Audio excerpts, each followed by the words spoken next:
I wanted to talk a minute about the Everbearings. So the Everbearings that do well here are Maui, Jan's Best, World's Best. I would consider Peruvian some type of an Everbearing. Let's see. And Lakeland Tropical. So Jan's Best and Lakeland Tropical are a seedling of the Morris Alba Dwarf Everbearing. This one is something totally different. I don't know what it is, but it is definitely an Everbearing. I would say it's been about 7 years ago that I got cuttings from Hawaii, from Maui, and I just stuck a stick in the ground and it took off, and I really wasn't planning for it to be right at the house, so I usually keep it cut short. And this is, I would say it's a good 10 feet tall, and that part just hasn't been cut in a while. I don't know how big it would get. They say the Dwarf Everbearing, the Morris Alba Dwarf Everbearings get about 25 feet. I don't know how tall this one would get if it was not pruned. But I love my Everbearings. Like right now, it's full of fruit, and the freeze did not get it. But we're not out of danger yet. We can have a freeze really up until March, but usually we're safe by the end of February.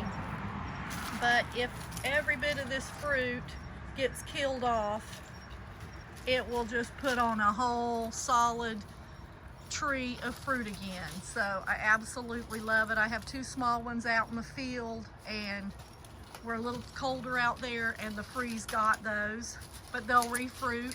And then my grandson rooted and planted probably at least 10 on their property, and they have several really good size ones, so they have an abundance of delicious Maui in the spring, and then it refruits, so you get a couple crops from it.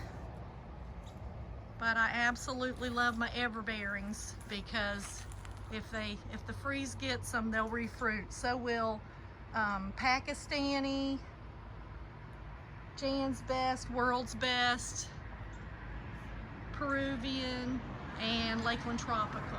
Those are the Everbearings. Well, I guess Pakistani's not an Everbearing, but it will make a second crop after summer, and it refruits when the cold gets it. Now, if it were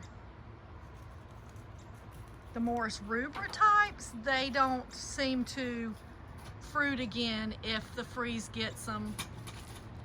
But then again, I've never had the freeze getting them, because they sleep long enough, they stay dormant long enough so far that not had to worry about that. But I don't believe that they would refruit.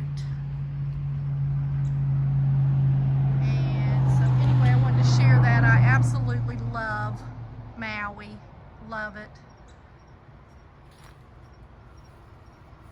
And I don't think it's one that would like a really cold climate. It's the first one to wake if it even goes dormant.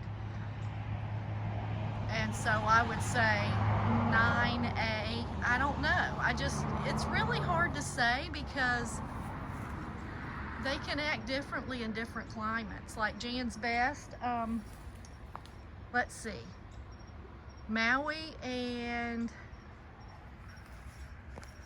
Pakistani are one of the first to wake, and then World's Best, and then about 2 weeks after World's Best, Jan's Best and Lakeland Tropical. They're very similar. So Jan's Best does not stay dormant near as long as Tice or Illinois Everbearing. Girardi Dwarf hardly wakes here. It just does not get enough chill hours.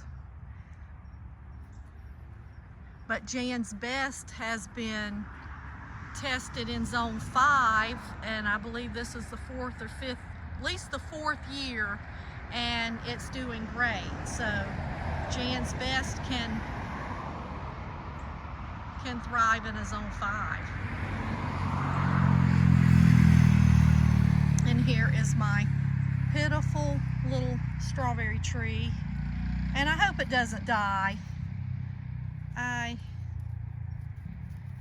had huge ones that looked like they made it. I mean, the tops looked bad, but they were still green, but then the trunk, every few days it was lower and lower, so it just eventually both big trees died. So it's really hard to say right now, but I hope it makes it. I love these strawberry trees. When I used to have chickens, they would jump 4 feet off the ground to get the fruit. They absolutely love them, and the kids love them, and they do taste like cotton candy to me. All right, have a great day. Plant lots of fruit trees. Central Florida, zone 9B, and we get about 100 chill hours.